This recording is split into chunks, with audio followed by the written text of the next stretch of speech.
sigla que ahora me parece como que cada vez que la veo tengo que como leerla de nuevo porque viene ahora el PAP. Sí, y uno tenía asociada el PAP al exactamente. Entonces ahora es como que lo leo y digo, no, viene, ya, es primeros auxilios psicológicos. Sí. Y que está muy en boga también el hablar de primeros auxilios psicológicos, y eso es algo que también ustedes se han capacitado en el último tiempo. Los equipos de salud mental se ha dado un énfasis en capacitaciones de primeros auxilios psicológicos, y es algo que también ustedes llegan a brindar también en alguna de las circunstancias, ¿no? Como en la mayoría de las atenciones espontáneas sí se brinda el primer auxilio psicológico. O sea, cuando llega la persona en crisis, llega acompañado, llega sola, siempre se brinda como esa contención, y para brindar esa contención necesitamos justamente esas capacitaciones que ya se han dado. Sí. Entonces, bueno, esta es como porque ya estamos grabando todo esto. No, eso no es verdad. Sí, entonces ese era el parte de la previa, porque para partir el programa del día de hoy te queremos presentar a las personas que nos están acompañando. Entonces nos acompaña el día de hoy Boris Ortiz, psicólogo, y Pamela Medina, trabajadora social, ambos parte de la dupla psicosocial del Servicio de Atención de Urgencia de Alta Resolutividad del SAR Juan Cartes Arias de Lota Alto. Así que muy bienvenido a este espacio. Gracias a ustedes por la invitación. Sí, como mencionábamos, Loreto, que es la gestora de salud mental, fue como que le hice la mención y al tiro lo ofreció. Dijo, no, ellos tienen que ir sí o sí, ellos van. Porque justamente esto es lo que queremos hacer, es que sea un espacio para que la comunidad, tanto nuestros funcionarios como nuestros usuarios, también sepan las distintas actividades que nosotros desempeñamos, porque es difícil, por ejemplo, voy a poner justo el caso del Boris, que está, bueno, es parte del equipo del SECOS y también parte del equipo del SAR. Claro. Entonces, pero de repente, si no estuvieras tú quizás en Colcura, sería difícil que se difundiera lo que se hace en el SAR, siendo de que están geográficamente más distantes. Exacto. Tanto los equipos como los usuarios. Y eso yo creo que también aplica hasta para los mismos funcionarios del mismo CESFAM, que de repente no es sumamente difícil conocer a todos los miembros del equipo. Son más de 400 personas las que trabajan en salud, y particular, yo con los nombres no soy muy bueno. Se me confunden un montón, lo tengo que usar como mnemotecnias para aprenderme los nombres. Y con las caras a veces soy peor. Entonces, cuando toca trabajar con tanta gente, de repente hay gente que se parece mucho, según yo. Claro. Sí. Entonces se me confunden. Y para los equipos yo creo que les debe pasar a muchos, así como, oye, a este lo he visto pero no sé qué hace. Claro. Entonces, de repente es como, oye, esta carita la he visto en el CESFAM, pero no sé qué particularmente hace. Entonces, esa es la instancia que nosotros queremos brindar con este espacio, que sea un espacio de difusión, porque lo otro es que nosotros tenemos tiempos sumamente acotados en la atención. Exacto. Y ustedes, no sé, pues no pueden estar 2 horas explicándole a un paciente algo, porque hay otro que también está esperando. La demanda es muchísima. Hay días que son peak, y de hecho hoy día lunes es un día peak de atención en el SAR, y ahí estamos todos prestos para poder brindar la mejor atención, tanto en la parte ya biológica con los médicos directamente, y también nosotros, porque terminó recién un fin de semana, en el fin de semana pasan muchas cosas, se desencadenan muchas crisis, quizás problemáticas familiares, etcétera, y llega el día lunes y efectivamente ellos dicen, me duele el pecho, no puedo respirar, me voy a morir, prácticamente me está dando un infarto, pero está atravesando una crisis, y ahí estamos nosotros.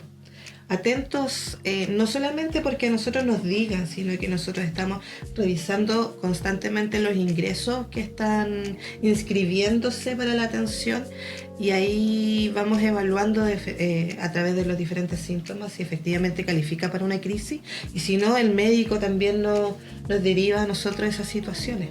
Así que estamos ahí prestos. Yo creo que el rol que ustedes cumplen, como digo, quizás en nuestro sistema actual es muy nuevo, Sí. Pero a mí, bueno, hay una serie de la cual he hablado bastante en este espacio, que se llama The Pitt, que es una serie de Max. Y dentro de los personajes es un turno de urgencia. La serie se basa en un turno de urgencia donde están los médicos, especialistas, todo. Pero tienen una trabajadora social y una psicóloga, que una es para llevar los casos de la procuración de órganos, y la otra es justamente para ver este tema de casos sociales, porque de repente se puede ver vulneración de derechos del niño. Entonces, ¿cómo hacen el enlace? Siendo que igual por formación, de repente los profesionales carecen del área de la salud, específicamente carecen mucho de las redes. En la próxima semana vamos a tener en este mismo espacio a una psicóloga de una fundación que ve todo lo que va en relación con la adopción. Interesante, ¿eh? Y ellos van captando gente que quiere hacer familias de acogida. Ya. Así que eso es como un spoiler de lo que viene la próxima semana. Bueno, Y nos contactó por Instagram. Súper. Y Jairo nos mandó el pantallazo de la información. Y dije, no, a ver, corroboremos información, dale el correo para que porque desconozco completamente esto, y eso que uno igual piensa que conoce prácticamente a todo el intersector, pero de repente se te van estas mismas oficinas, que es parte de la red del Mejor Niñez. Claro. Pero que como digo, nosotros no carecemos de repente de eso. Y le pregunté a la Lolita, le dije, oye, ¿conoces? Me dijo, no, si con este dispositivo hemos trabajado y todo, entonces es parte de la red, pero nosotros de repente igual carecemos de eso, y ustedes son un nexo que también ustedes son parte de. De hecho, nosotros hoy día empezamos ya a articular la red completa, no solamente enfocarnos en la atención de salud, sino que ver también una atención integral. Si bien nosotros no hacemos intervenciones, nosotros derivamos, pero tenemos que ser conscientes de a quiénes derivamos y con quién derivamos. Si bien nosotros tenemos los medios para poder derivar a PROSAM de los diferentes dispositivos, tenemos casos en donde atendemos a adolescentes, a niños, y tenemos la instancia de poder también derivar o enviar la información a los colegios, porque los colegios también tienen duplas y la mayoría de los casos son bullying. Por lo tanto, es una forma también de dar a conocer la atención que nosotros brindamos en salud, o la primera atención que brindamos en salud, y empezar desde ahí a encender las alarmas para que sea este niño o este adolescente atendido o ingresado en PROSAM, si es que califica para PROSAM, después se evalúa, quizás pasa a COSAM, pero que el colegio también, a través de convivencia escolar, puedan realizar los seguimientos, puedan hacer las intervenciones familiares, cuentan con trabajadoras sociales, cuentan con psicólogos, por lo tanto ahí la visita domiciliaria y poder armar todo exactamente. La red. Esa es la idea, poder trabajar de esa forma, y que si bien nosotros somos la primera atención de urgencia, que no quede en eso, sino que se continúe la intervención ya con otros programas que son especializados en ese tema. Es que ahí yo creo que conecto mucho, y al Boris quizás le pase aún más con el tema de atención psicológica propiamente tal. La gente espera la crisis para ir a atenderse. Claro, o muchas veces también desde el desconocimiento de que existe esta dupla psicosocial en SAR, pasa de que la gente va a tratamiento, o sea, saben de que hay psicólogo y asistente social y dicen, acá me puedo tratar, y no es así. Entonces, nosotros atendemos a la población de manera espontánea. Las personas que llegan con una crisis activa o con un intento de autólisis ya ejecutado, por decirlo de alguna manera, y nosotros activamos justamente las redes y vamos haciendo las derivaciones de acuerdo a la necesidad de cada usuario, para posteriormente también conllevar un seguimiento, ¿ya? Pero eso también es parte importante de lo que la comunidad debería saber, es que nosotros, si bien estamos ahí y estamos para prestar este servicio de primeros auxilios psicológicos, nosotros no vamos a hacer un tratamiento, nosotros vamos a activar las derivaciones correspondientes para que posteriormente ellos continúen con un tratamiento ya formalizado. Claro, como esas primeras alarmas, En capítulos anteriores teníamos la doctora Navarro que nos hablaba, por ejemplo, de lo silenciosa que es la hipertensión.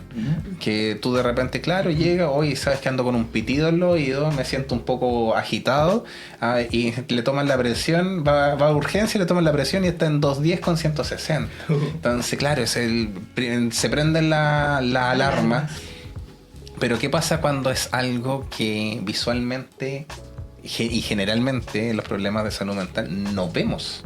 A menos que sea ya algo quizá avanzado, en que tengamos quizá, como dices tú, intentos de que no consumados por parte de los usuarios, que llegan a urgencia, o una crisis como tal que finalmente la puedes contener no solamente con medicamentos, claro, sino que lo acompañas también con un profesional que también esté viendo y viendo hacia dónde va a caminar esto también. Exactamente, y eso justamente es algo de lo que nosotros también le damos énfasis como dupla psicosocial.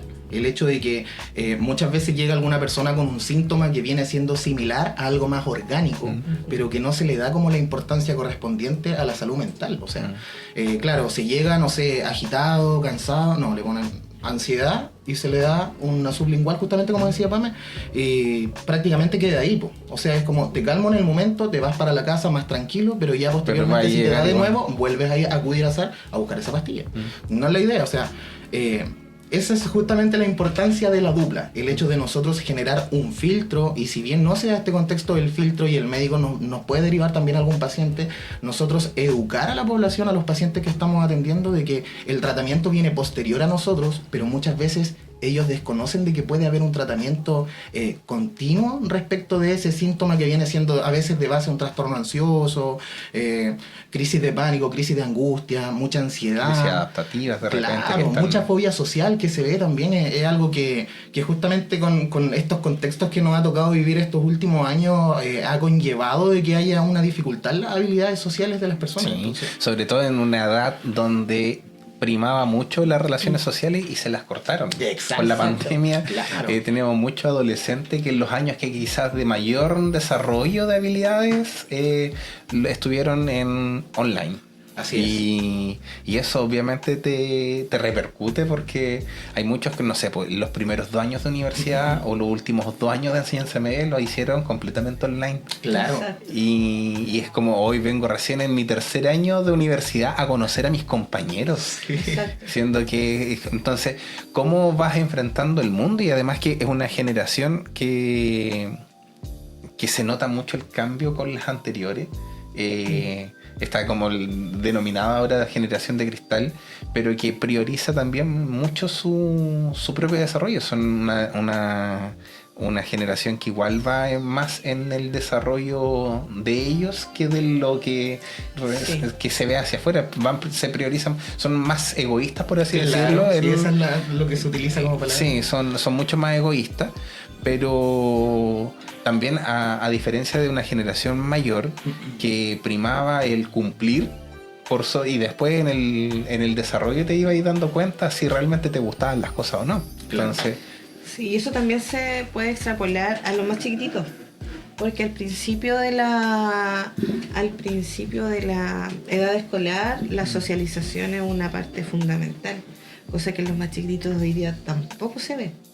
Hoy día es súper complicado ver un niño de 6, 7, 8 años realizar quizás las mismas actividades que realizábamos nosotros en esa edad.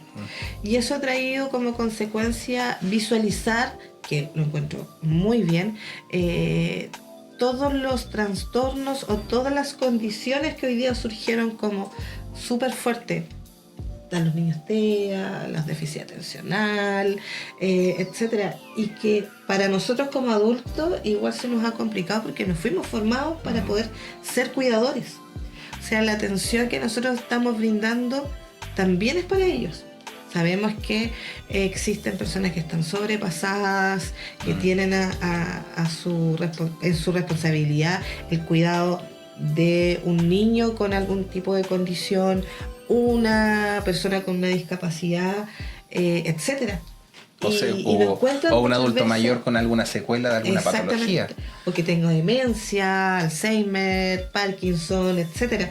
y muchas veces no encuentran los espacios para poder pedir ayuda o para entender muchas veces qué es lo que le está pasando, no solamente físicamente, sino que psicológicamente.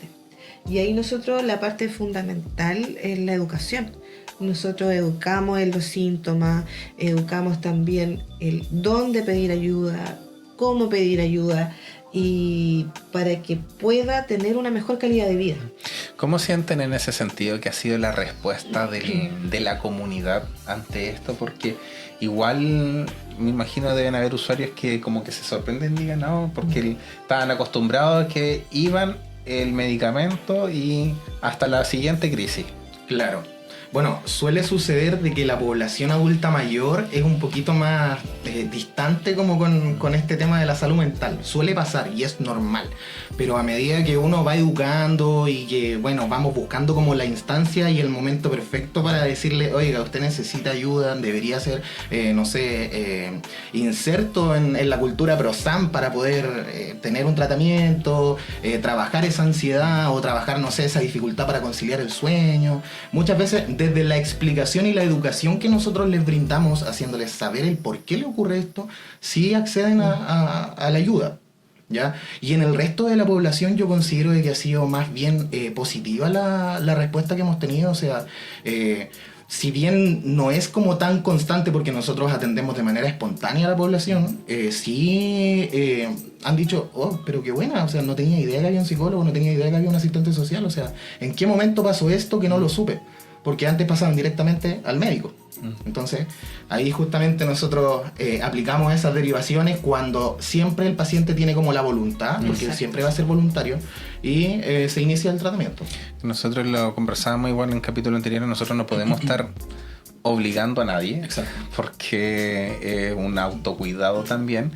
Y nosotros no, aunque tú prescribas algo, tú no vas a estar monitoreando si el paciente se va a estar tomando el medicamento, a menos que tengas que internarlo justamente porque no es responsable de su propia salud. Claro. Que también se llega a eso, a muchas veces esos casos de que lamentablemente el usuario tiene que estar en un centro quizás para poder tratarse porque no es capaz de por su propia voluntad seguir las indicaciones, o muchas veces ya es un cuadro muy agudo que se tiene que... Es lo mismo que, no sé, pues el paciente descompensado y hay que pasarle medicamento endovenoso. Claro. Sí. Y tú tienes que estar en un centro hospitalario para pasar el medicamento porque en la casa no se puede. Sí. Entonces, lo mismo que abordabas tú, Boris, los usuarios mayores, las personas mayores, son muy reacias también. Hay un tema cultural que esto estaba invisibilizado y era como, Claro. tienes que sufrir en silencio. O sea, ese Sí, era sí. básicamente el... Definitivamente. No, o el famoso tengo que consultarlo con mis hijos. Oh, qué fuerte. Si es que voy a tomar este tratamiento o voy a aceptar la propuesta que ustedes me están dando, pero primero tengo que preguntarle a mis hijos. Y nos ha pasado con algunos casos en donde vuelve a ir este mismo paciente, este mismo usuario a una atención médica por dolor de estómago u otras cosas, pero de fondo existía sí un problema de salud mental que debía ser tratado. Y recuerdo perfectamente que llega con su hijo y el hijo dice, pero ¿por qué me tienes que preguntar a mí? Esto es por tu bien, hazlo. Es que hay un tema de postergación de los papás, una generación quizás hasta qué punto que... Bueno, ahora se está viviendo el eco contrario, la gente no quiere ser papá justamente por lo mismo, por la responsabilidad que conlleva ser papá. Exacto. Sí. Entonces no sé si ustedes son papás. Sí, yo soy mamá. Yo no. ¿Cuántos? Tengo 3. 3 hijos. ¿Y edades? 25 y 2 de 8. ¿Gemelos? Gemelos. Oh. Sí. Entonces igual y una buena separación de... 17 años de diferencia. Sí. Entonces igual es... Ser papá es para toda la vida. Exacto. Entonces de repente es como, ¿y en qué momento es prioridad el papá? ¿En qué momento es prioridad el papá o la mamá? Esa es una conversación, yo creo que se da en todo ámbito. En todo ámbito, de repente en los grupos de amigos, uno piensa que no, yo no quiero ser papá por la responsabilidad. Y yo digo, chuta, yo tengo 3 hijos. Me he preocupado durante toda su vida de ellos. Y yo digo, ya, en este momento ahora me tengo que preocupar de mí. Pero me postergué 25 años, porque mi hija mayor tiene 25. Me postergué quizás ver mis problemas o mis situaciones o mis trastornos de salud mental. ¿Por qué? Porque tenía que cumplir un rol, una responsabilidad. Pero estos 25 años han sido desgastantes. Entonces, pero tú haces ese análisis y hay usuarios que hasta que no se los presentan no lo asumen. Tal. Es como el círculo de la violencia. Llega un momento en que donde es tan cotidiano que tú lo haces parte de tu rutina. En cambio, si llega un externo y te rompe ese círculo, te dicen, no, lo que tú estás haciendo o lo que a ti te está pasando no es normal, dentro de lo que podamos llamar normalidad, por supuesto, recién en ese momento la persona empieza a darse cuenta de que efectivamente algo no anda bien y hay que tomar decisiones. Y esas son las que cuestan, porque yo puedo, no sé, por los usuarios nosotros nos dicen, sí, muchas gracias, sí, lo voy a hacer. ¿Pero lo va a hacer? ¿Realmente? ¿Asumió realmente que tiene un problema que debe solucionar o debe pedir ayuda? Y existe la instancia. Nosotros ahí le mostramos la carta completa. Pero ya es decisión de la persona. Pero ahí estamos nosotros, porque si vuelve a venir, incluso los invitamos.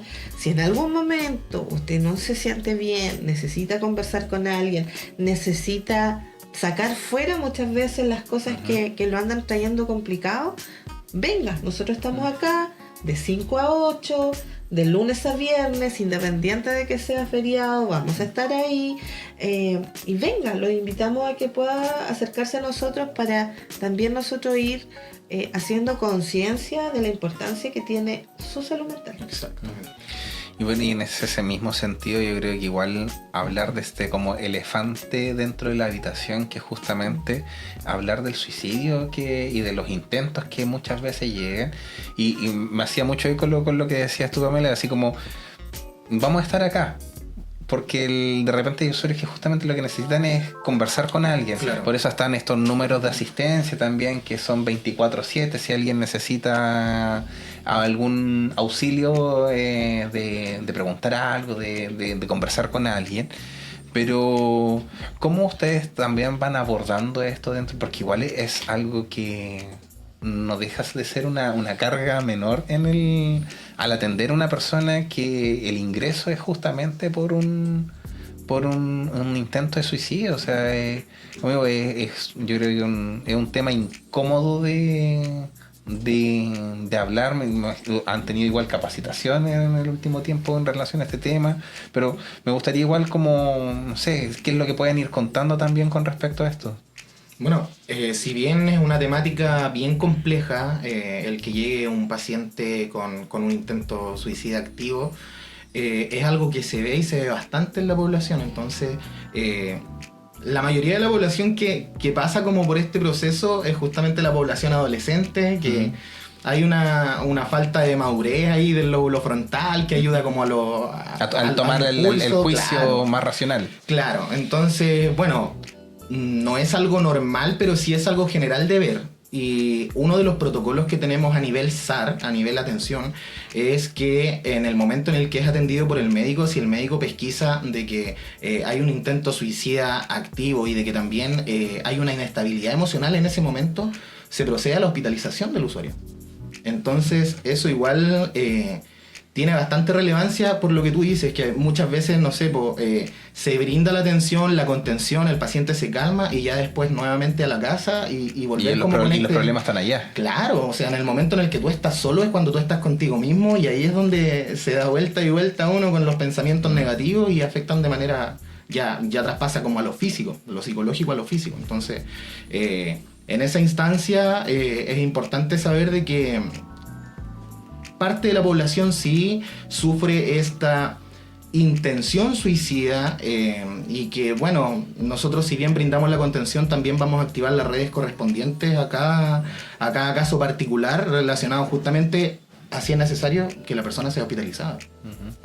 Es que ahí, bueno, hablar así como biológicamente de un cuadro que puede venir también de una depresión muy profunda, tenemos que pensar de que no solamente es el sentir que de lo que tiene la persona, sino que la química de tu cuerpo entero y sobre todo de tu cerebro, cómo está en ese momento. Claro. Y que está regulado por múltiples factores, desde lo que comemos hasta cómo físicamente estamos también. Sí. Va mediando cómo está nuestro nivel de neurotransmisores, por ponernos como ya como mal al hilando fino. Y que eso es lo que tenemos que ir viendo de cómo médicamente después se va a ir subsanando, porque puede que sea lo más común hablar de depresión endógena, que los pacientes hay una alteración química de su cerebro que pueden producir menos un neurotransmisor y que por lo tanto hay que suplir eso con un medicamento. Así como un paciente diabético que no sabe regular su insulina, tiene que estar tomando un medicamento que lo ayude a regular y muchas veces como no se sienten mal o físicamente no se ve, muchas veces no son muy conscientes y consecuentes con sus propios tratamientos. Entonces Claro. ahí también el rol que ustedes tienen de educar y de ver también es sumamente fundamental. Sí, y en esos casos en específico, el tema familiar es muy importante, el poder activar las redes. Si bien nosotros vamos a generar solamente la derivación, igual podemos hacer seguimiento de los diferentes casos que nos llegan, pero el informar, el educar, el poder poner a disposición en realidad a la red completa para que pueda este caso en específico poder ser llevado de forma integral. Porque si bien es cierto, la persona va a hospitalizarse, ¿cierto? Va a tomar su medicamento, va a seguir su tratamiento, pero la familia también tiene que ser educada en los signos de alerta. Porque es silencioso, pero igual se dan alertas muchas veces. Y eso también es tarea nuestra, el poder educar a la población y brindar este servicio de forma integral. Yo creo que una de las cosas que igual es importante que mencionabas, como generalmente pensamos en estos intentos, lo más común yo me imagino que son población adolescente, pero también, y se ha visto mucho igual en el país, es con la población adulta mayor, personas mayores, claro. que ahí tenemos otro extremo de la soledad, vivir en soledad, muchas veces en este como ostracismo de aislarse completamente, de que no hay familia, no hay amigos, no hay redes. Y de cómo también eso es parte de la educación que se tiene. O sea, nadie vive bien solo. Yo creo que todo aquel que estuvo muy aislado en pandemia lo pasó pésimo. Muchos adultos y personas mayores que por no tener tantas relaciones comunicacionales en pandemia se fueron deteriorando cognitivamente muy aceleradamente, también por ese aislamiento que se genera. Entonces igual yo creo que lamentablemente son de esos casos que quizás no llegan tanto porque terminan realmente no alcanzan a llegar a la urgencia. Entonces igual es parte de la educación que también tenemos que llevar a la comunidad, de que, como digo, es incómodo quizás hablar de un tema que es difícil hablar de atentar contra la propia vida. Exacto. Nos cuesta hablar de un tema que nos ronda constantemente. Culturalmente tampoco es aceptado y Lota tiene una población evangélica que es bastante amplia, por lo tanto hablar de el suicidio es un pecado prácticamente, pero hoy día la gran culpable es la soledad. Yo lo veo en otra instancia. Hoy día los hogares, los CELEAM, están sobrepasados. Sí. Hay listas de espera en donde tú haces una postulación a los hogares de la red Senama y quedas en el puesto 5000 porque no hay cupos, porque hay mucha gente que no tiene redes. Hay mucha gente que vive en situación de calle y existen estas instancias de los hogares particulares, pero que cobran muchísimo. En Coronel tenemos dos. Tenemos dos ELIAM que, si bien no tienen resolución sanitaria, trabajan con Senama y con el Servicio de Salud. Pero no hay cupos. Y si hay cupos, muchas veces los adultos mayores, las personas mayores que están hospitalizados porque no tienen red familiar y no los pueden dar de alta, tampoco pueden acceder a estos cupos. ¿Por qué? Porque las pensiones son muy bajas, porque están recibiendo solamente la PGU. O sea, ¿quién se hace cargo de ellos? Cuando están solos, y hemos visto muchas veces en noticias de que personas mayores los encuentran en su casa muertos a semana, 2 semanas. ¿Por qué? Porque un vecino encontró mal olor, o chuta, qué raro, el vecino no ha salido, o estar enfermo, y se encuentran con la sorpresa. O sea, es un llamado a la conciencia también. Y nosotros hemos tenido varios usuarios adultos mayores, personas mayores, que llegan porque le duele el pecho, que le duele un brazo, que no pueden dormir, que sienten como algo acá en la garganta, y son ansiedad y una serie más de síntomas que ellos entregan, y nosotros lo hacemos entender de que él necesita, y que no es de locos, porque dicen psicólogo, no estoy loco. Todavía está esa cultura un poco en las personas mayores, pero los hacemos entender la importancia de su salud mental, y para eso hay una gama de oportunidades que nosotros le ofrecemos, pero por supuesto está a la voluntad del paciente y de la familia muchas veces. Claro.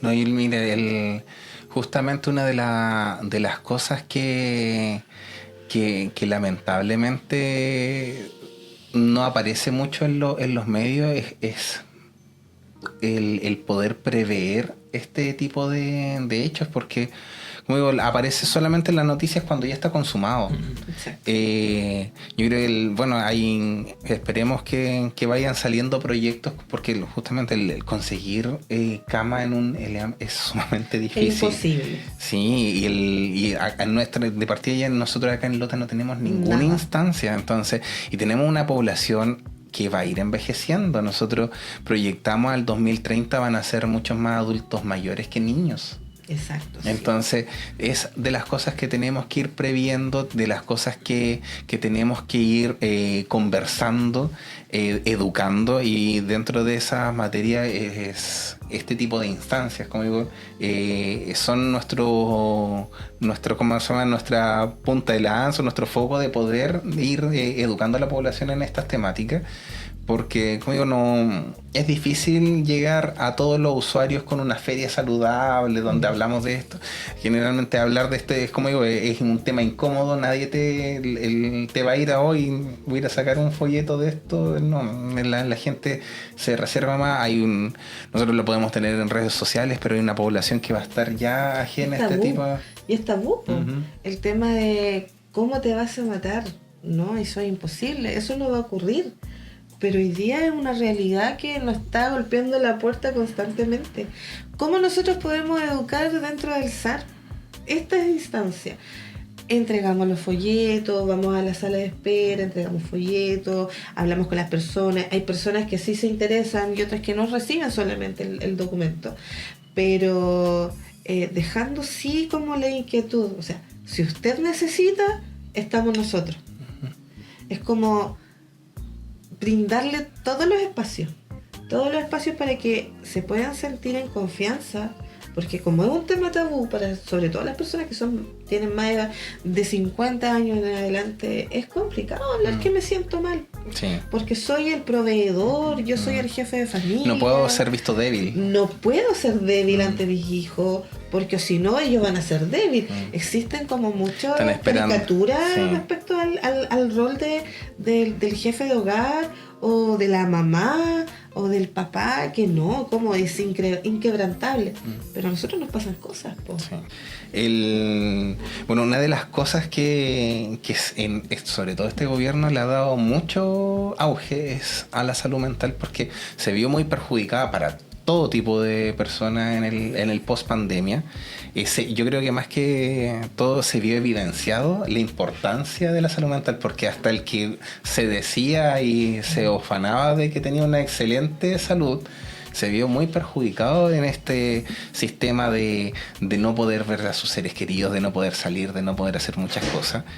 Y yo creo que una de las cosas también es de evidenciar de que a cualquier persona le puede estar en un tratamiento de salud mental, y eso no lo hace, ni lo incapacita, y no lo inhabilita para ejercer nada. Solamente es otra patología más, otro cuadro más que uno puede estar compensado y en tratamiento. Yo creo que esa es una de las cosas que ustedes, yo creo que más toca lidiar con el tema de educar, en que justamente porque hay una población que va a ser más proclive a decir, ya, sí, yo tómame un tratamiento, pero hay un montón que va al tiro de lleno de decir, no acepta, es otra cosa, y prefiero que el médico me dé la pastilla. Sí, pues de hecho la pandemia hizo surgir tanto cosas positivas de las personas, entre la autonomía, en tener que arreglártela como fuese, pero también cosas negativas en donde muchas de estas personas vivían solas. Por lo tanto, la salud mental se vio perjudicada, pero enormemente. Igual el sobrepasarse cuando hay niños. Tenerlos todo el día en la casa. Tenerlos 24/7, ahí literal, yo lo viví. Tenía a mi hijo un poco más chiquitito, mi hija estaba en la universidad online, tener que yo también ser soporte de ella ante situaciones que le ocurrían en la universidad, el tener que trabajar online a través de herramientas que no todos conocían, por lo tanto la sobrecarga que se empezó a generar en toda la población fue bastante fuerte, y el poder después retomar la normalidad de los trabajos, de los colegios, de la vida cotidiana, ya no fue lo mismo.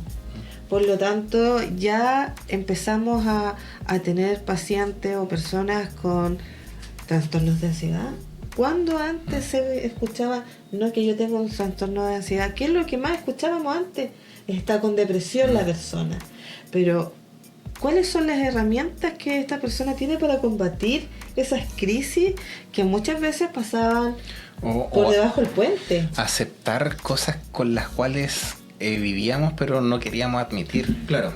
De repente hay gente, yo tengo amigos que me dicen, me costó mucho admitir que soy una persona sumamente ansiosa. Exacto. Y es vivir sabiendo de que quizás todo el tiempo te vaya a estar pasando 3 películas más de lo que realmente va a pasar, pero también asumir que uno también es así. Exacto. Es como, y ese equilibrio de decir, ya sí, me reconozco que soy ansioso, pero utilizo esa ansiedad para decir, soy más precavido con este tipo de cosas. Tengo un amigo que le pasan siempre chascarros, pero siempre, toda la vida le pasan cosas. O sea, es de los que va a pinchar neumático en el momento menos oportuno, que se le van a perder los documentos, todo lo que se te puede imaginar, y él ya está tan asumido de que ese tipo de cosas le pasa, que su pareja igual está sumamente asumida de eso. Y la última que me contó fue que fue al sur, fue a hacer una clase y fue con la maleta, típica maleta de viaje, y la pareja le dijo, no le pongas clave al candado porque lo más probable es que se te va a olvidar. Y yo dije, no, ¿cómo se va a olvidar toda la cuestión? Me dice, le puse clave, me dijo, cuando venía de vuelta, me dijo, y se me olvidó. Y ahí me dijo, panorama fue... Dijo, ir, porque eran 3 dígitos, dijo, y partir del 001 hasta el 999. Y fue panorama que iba, uno corría en la otra y el otro iba apretando el.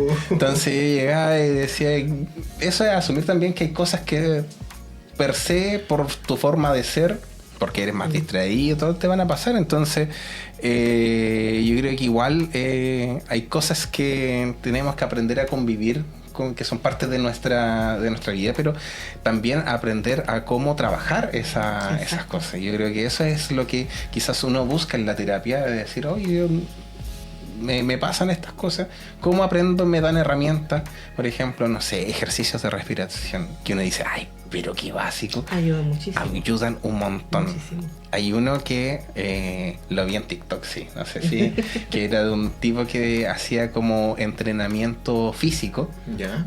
y decía que respiraras lo más que pudieras y cuando llegara ahí el tope, respiraras una vez más, mantuvieras y después bajaras en 4 a 6 segundos. Que lo hiciera de una manera repetitiva y tu organismo era una forma de regular ese como cuando estás en un momento de mucha tensión. O simplemente respirar y llegar y decir, sentir tu respiración. Porque de repente me ha tocado igual hacer auxilios de repente en personas que están en una crisis y es como solamente hablar, el que sea consciente porque no sienten que están respirando y por Claro. eso piensan que se muriendo. están muriendo. También leí en una parte de que las cosas frías ayudaban mucho, de tener cosas frías como estas compresas frías hacían que la persona perdiera el foco de lo que estaba pasando y era como, uy, ¿por qué sentir como algo muy Claro. muy helado también ayudaba un montón a aplicarlo en las manos, en estas zonas de acá? Entonces, pero son tips que quizás, pero como digo, para mí una cosa tan simple como es respirar y sentir tu propia respiración, yo lo encuentro sumamente importante. No sé Claro. qué más. En ese sentido sí, porque, o sea, lo que mencionaste son técnicas de relajación, igual esto con el frío es una técnica de relajación evitativa que a nivel mental tú te olvidáis un poquitito de la sintomatología negativa y te vas más como por lo físico y Ya. apaña harto, aporta. El mindfulness igual, no sé si has escuchado eso. Uh-huh. Eso también es como hacer consciente todas las situaciones y vivencias en el momento presente, buscando la atención plena. Y eso también es un proceso a nivel mental que si bien no es a corto plazo, tú cuando te acostumbras y aprendes a meditar de manera correcta, es algo que te sirve mucho, mucho, mucho, mucho, en todo sentido. No solo cuando vas a desencadenar una crisis como tal, sino que a nivel vital sí es aporte. Hay de las cosas que más yo creo que pasan es gente que le cuesta mucho dormir.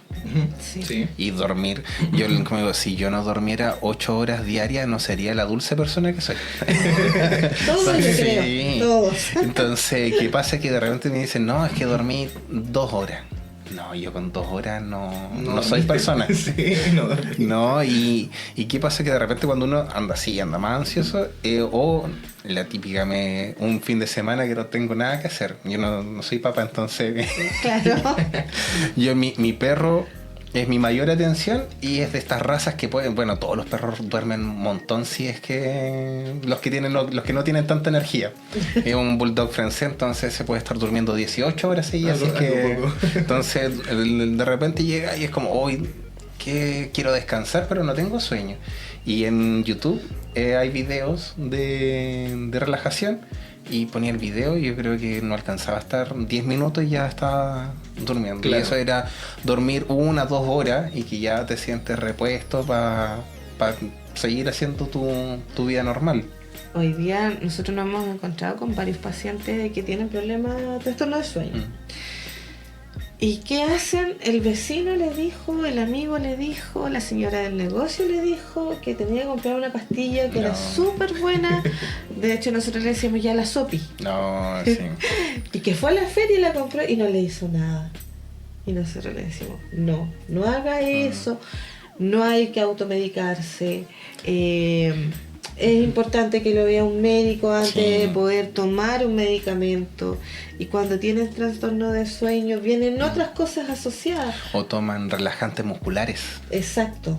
Que toman mucho relajante muscular y un relajante muscular es eso, relajar los músculos que puedan estar contracturados por un ejercicio, por una actividad física, pero no porque yo ande tenso por la vida. Claro, te va a relajar toda la musculatura, pero tiene un efecto de 12 horas que con suerte va a lograr a despertar el otro día si es que. Exacto, por eso invitamos a que no se automediquen, que no recurran a esta pastilla milagrosa para poder dormir, sino que se hagan ver por un especialista. Existe en el SAR un equipo completo de profesionales que puedan atenderlo.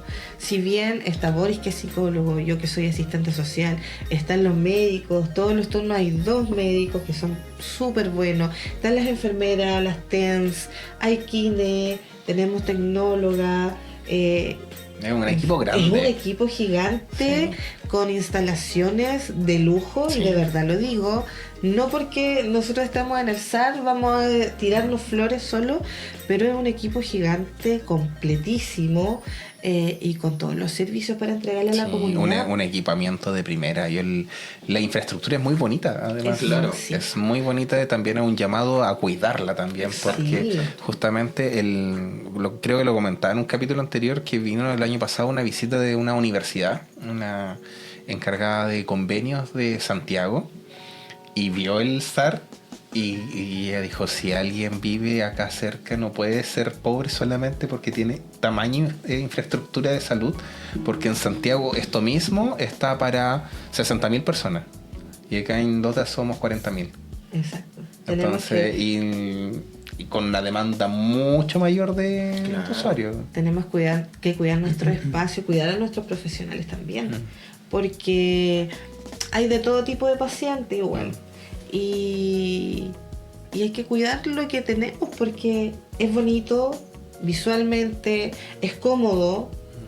Uno no llega a pasar frío ahí a esperar a esperar la atención de urgencia, no sé, por el frío como se ve en otros lugares, los box, las salas de procedimiento, existe todo. Y es un lujo para nosotros. De hecho, conocí la sala de rehabilitación y de verdad que quedé asombradísima. Es Yo muy dije, bonita. no hay nada que envidiarle a una clínica, absolutamente nada. Es que muchas veces el otro día justamente la Katy que no está el día de hoy porque andan en Concepción haciendo un trámite con los funcionarios del CESFAM por el proceso de acreditación, se ríe porque yo hablo mucho de mis vivencias y sobre todo de mi familia, de mi mamá. Entonces andábamos haciendo un procedimiento en una clínica con mi mamá la semana pasada y conversaba con mi padrino y justamente decía, los usuarios piensan que porque es privado no se demora. Y resulta que le cambiaron la hora como 2 veces, ya estaba en un momento, era un procedimiento que igual era caro y que resulta que igual te cambian la hora a último momento, le ingresaron, supuestamente ingresaba a las 5, eran las 8:30, 9, todavía no salía porque faltaba un papel, todo. Entonces son cosas que igual pasan en el sistema privado y que uno dice, ay, es porque si yo pagara no esperaría. Claro. No. Y no se dan cuenta de repente del valor que se tiene con lo que se cuenta.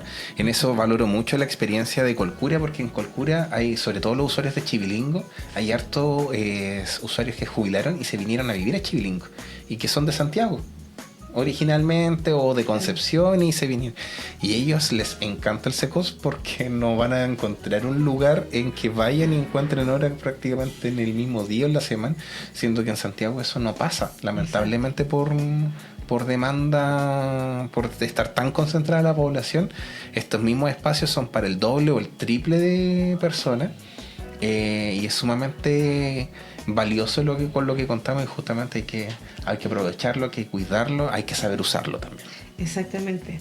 De hecho, yo tengo una experiencia que uno de mis hijos se fracturó un dedito jugando en los juegos inflables en un cumpleaños. Y llegamos a la urgencia.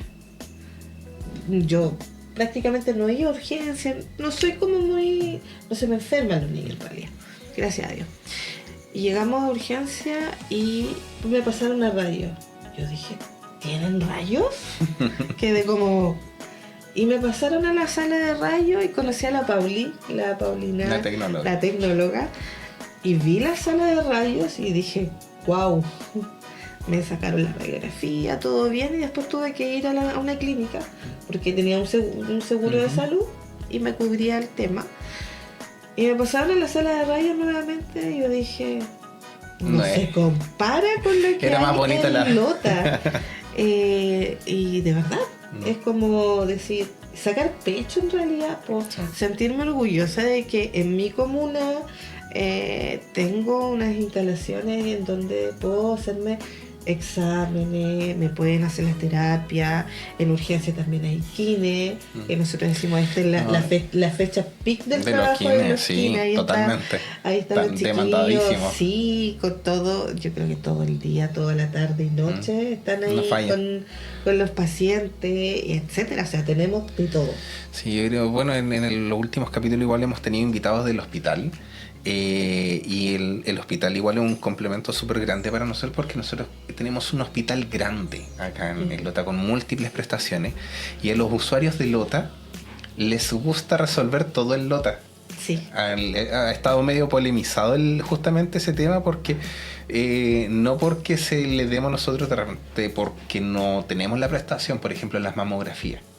Las tenemos que licitar y hacer una compra de servicio externo en Coronel o en Concepción, y la gente no le gusta. Es como tú les das el servicio, y si tuviéramos el servicio acá en Lota, se lo harían, Claro. se lo harían acá. Sí. Pero cuesta mucho, porque es la mayoría sobre todo las personas mayores y no tan mayores, porque me ha tocado igual gente muy joven que hace todo en Lota. A Concepción van, pero contadas veces, o quizás una o dos veces en el año. Por obligación. Y por obligación, así, porque no se puede hacer el trámite en Lota, tienen que hacerlo en Concepción.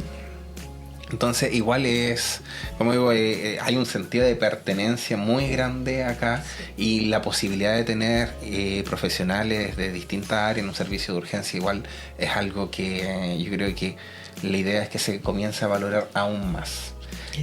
No sé si quieren dejar algún mensaje para el cierre, alguna idea que les haya faltado decir, algún saludo que quieran dar. Está todo permitido. Sí, saludos a todos los equipos, todos los turnos del SAR. A la Betsa, que es la encargada del SAR, a los médicos que están ahí rotando toda la semana, a las chiquillas, las TENS, a las personas de admisión, a los auxiliares de servicio que sacan un 7, porque usted va y siempre a la hora que usted vaya va a estar impecable. Va a estar impecable. A los Kines, al Jonathan, A la Pauli, a la Vane, También la Vane. etcétera. Ahí, pero somos una familia grande, como toda familia, disfuncional muchas veces, pero que Pero es que son crisis de repente, o si no todos los días pueden ser buenos. Claro, sí, exacto. pero que siempre como están... digo, y no hay que llamar a hacer un buen turno, porque es como el teatro. Como que los mufan cuando No, les dicen que si somos. todos tenemos días con luz y también medio Sí, oscuro, pero nos queremos, nos cuidamos y estamos ahí prestos para el servicio para todos. Y como último mensaje, más que último mensaje, una invitación. Si usted siente que necesita de nosotros vamos a estar ahí esperándolo. Vamos a estar de lunes a viernes, de las 5 a las 8 de la tarde. Va a estar Boris, voy a estar yo. Y usted pregunte en ventanilla cuando vaya a inscribirse que necesita hablar con el psicólogo, que necesita hablar con el asistente social, y tenga la seguridad de que las chicas ahí nos van a informar, y de forma casi inmediata vamos a salir a atenderlo, porque para eso estamos.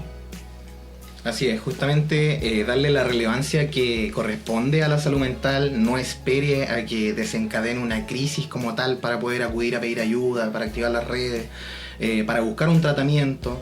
Sepa de que existe esta dupla, de que en caso de cualquier cosa sí va a ser atendido, va a ser educado, va a ser también orientado respecto de los protocolos que van a haber o lo que conlleva posteriormente asistir con nosotros.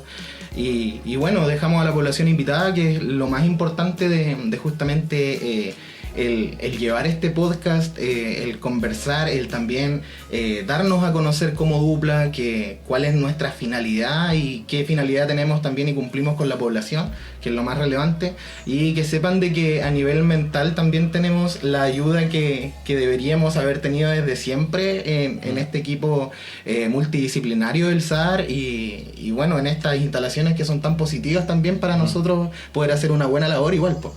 Lo otro es mandarle un saludo también a mi gente de Colcura, mis colegas que también son como mi familia, que los quiero mucho, y además también a mi población de Colcura, que también ellos, yo en los operativos sobre todo trato de interactuar con ellos, enseñándoles también de que existimos acá en el SAR y de que también ellos pueden, aunque estén un poquito lejos, buscar ayuda también de urgencia acá con nosotros como dupla psicosocial. Así que eso, ha sido un gustazo. Sí, muchas gracias a ustedes por haber venido, por haber aceptado esta invitación. No, gracias por ello. Nosotros, como mencionaba en un inicio, es un espacio que queremos que se use frecuentemente para como difusión a la comunidad, de activar las redes sociales. Yo creo que es fundamental en el mundo que vivimos de poder generar mensajes, no solamente de generar otro tipo de influencia. También eso es parte del rol que tenemos como equipo de promoción de la salud, y me agarro de saludar a la gente de Colcura. Mi corazón siempre está en Colcura, yo partí ahí, así que tengo los más lindos recuerdos de Colcura. Me los pillo cuando voy, me los pillo allá, o me lo he pillado en Lote, en Concepción. Siempre les tengo mucho cariño a los usuarios de Colcura. Mira, de repente uno me pide y digo, chuta, hay niños que atendí a los 4 años y que ya están así como felices, y me dice, así de viejo está uno. Experiencia. Sí, así que muchas gracias y esperemos contar con su presencia en algún futuro también. Así que felices de que nos hayan invitado y obviamente aquí disponibles para la próxima. Sí, pues invitar también a que se sumen los colegas a que cuenten su experiencia. Toda experiencia es vital. Claro. Sí, no hay, de todas maneras. así que a la gente de Colcura, a la gente del SAR, que también se entusiasmen y puedan participar de este espacio. Claro. Así que eso sería, nos vemos. Muchas gracias. Por el espacio, que estén muy bien. Gracias. Chao, chao. Chao.